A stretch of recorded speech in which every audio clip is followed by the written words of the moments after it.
আসসালামু আলাইকুম।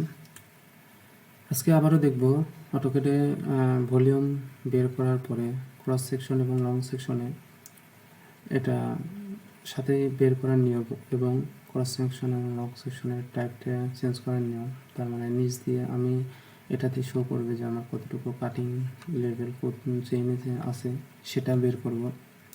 তাহলে আমি সর্বপ্রথমে চলে যাব লং প্রোফাইলে। এটাতে গিয়ে আমি ক্লিক করব এবং প্রোফাইল ভিউ প্রপার্টিজ এটাতে চলে যাব। এটাতে গিয়ে এখানে যেটা আছে দেখুন, এখানে আমার ব্যান্ড নামে একটা অপশন আছে, এটাতে চলে যাব।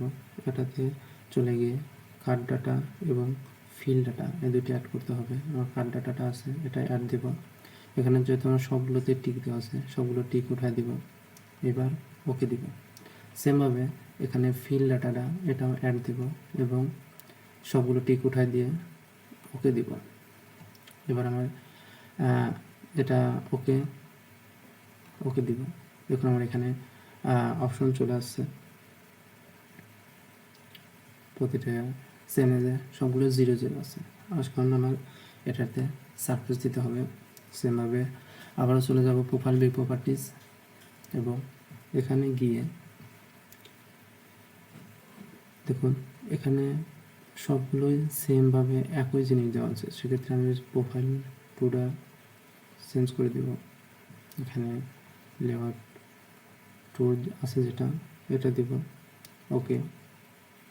এখন দেখুন কত চেইনে যে কতটুকু কাটিং কতটুকু ফিলিং আছে সেটা এখানে দেখাচ্ছে। আসলে এর আগেতেই বলেছি আমি, সেটা হচ্ছে সর্বদা ডিজাইন লেভেল আমার যেহেতু এটা কাটিং হবে নিচ দিয়ে থাকবে, কিন্তু আমার এটা আসলে শুধু দেখার জন্য যে নিয়মটা কীরকম, এই জন্য আমি এমনিভাবে টেনেছিলাম একটা লাইন। এই জন্য কোথাও ডাউন হয়ে গেছে।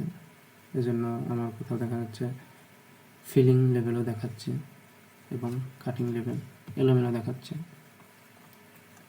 যাই হোক, এরপরে আমার কাজ হচ্ছে ক্রস সেকশনগুলো চেঞ্জ করা। এখন ক্রস সেকশনে যাব, এটাতে উপর ক্লিক করব এবং ভিউ গ্রুপ প্রপার্টি, যেহেতু আমি যতগুলো ক্রস সেকশন আছে একেবারে সবগুলো আমি চেঞ্জ করব, এজন্য আমার গ্রুপ প্রপার্টিতে যেতে হবে। এবার এখানে গিয়ে চেঞ্জ ভলিউম এটাতে ক্লিক দিব। এখানে গিয়ে এখানে টোটাল ভলিউম যেটা লেখা আছে এটাতে দিয়ে অ্যাড দিব এখানে, তারপরে ওকে দিব। তারপরে এখানে চেঞ্জ ব্যান্ড স্টাইল এটাতে গিয়ে এখানে লাস্টেটা ডিলিট করে দেবো, 3 নম্বর যেটা আছে এটা ডিলিট করে দিব। এবং 2 নম্বরে দেখুন এখানে যে সারফেসটা আছে, সারফেস 1 এবং সারফেস 2 এই দুটি চেঞ্জ করে দিব। ওকে, চেঞ্জ করে দিলে এটা আমার কাজ শেষ। এবার ওকে দিব। এখন আমি চেঞ্জ ব্যান্ড স্টাইল এবং চেঞ্জ ভলিউম দুটোই কিন্তু আমি চেঞ্জ করে দিয়েছি। এবার ওকে দিব। দেখুন এখানে লোড নিচ্ছে। এখন দেখুন আমার প্রতিটি সেকশনের সাথে আমার এই সেকশনে কতটুকু কাটিং আছে এবং ফিলিং আছে এটা আমার শো করছে প্রতিটি সেকশনের সাথে। প্রতিটি সেকশনে আমার শো করছে যে আসলে কতটুকু আমার কাটিং কতটুকু ফিলিং হবে। দেখুন এখানে কাট এরিয়া কতটুকু, ফিল এরিয়া কতটুকু এবং কাট ভলিউম কত এবং ফিল ভলিউম কত। এখন আগেরটার সাথে এখানে টোটাল ভলিউম কত হচ্ছে, নেট ভলিউম কত সম্পূর্ণটুকুই শো করবে। দেখুন প্রতিটা সেকশনের সাথেই কিন্তু আমার ভলিউম টেবিলটা তৈরি হয়ে গেছে। প্রতিটা সেকশনের সাথেই আমার ভলিউমটা তৈরি হয়ে গেছে। এবার আমি এটার একটা ফাইনাল রিপোর্ট তৈরি করব।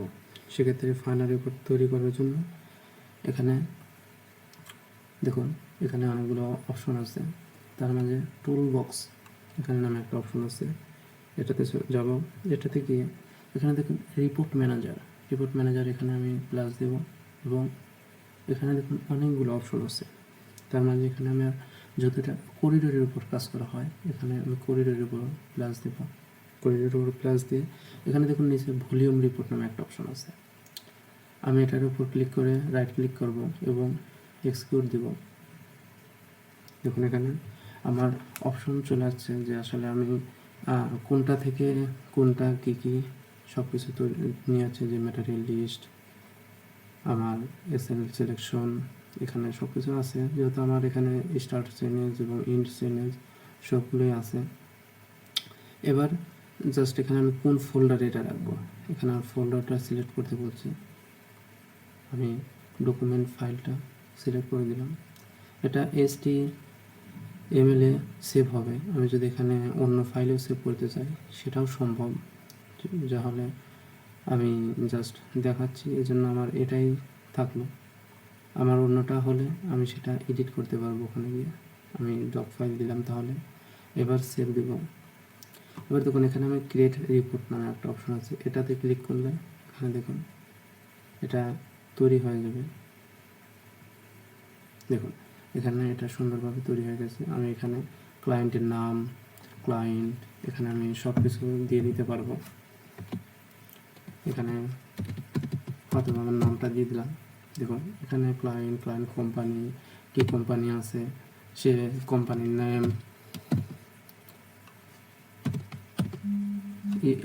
এর কোম্পানির নেম সব কিছু এখানে তৈরি হয়ে গেছে। এবং কাট এরিয়া, স্টেশন, প্রতিটা স্টেশনে কতটুকু কি আছে না আছে এবং নেট ভলিউম কত আছে সবগুলো এখানে সুন্দরভাবে চলে আসছে। এইভাবে আসলে অতি সহজেই তৈরি করা যায়। আসলে পারলে অনেকটাই সহজ, না পারলে সব কিছুই কঠিন। এখানে ডান দিব, আমার কাজ শেষ। এ ছিল প্রতিটি সেকশনে তৈরি, সেকশনের পাশে টেবিল তৈরি এবং সম্পূর্ণ ভলিউমটা একটা রিপোর্ট আকারে তৈরি করার নিয়ম। ধন্যবাদ সবাইকে।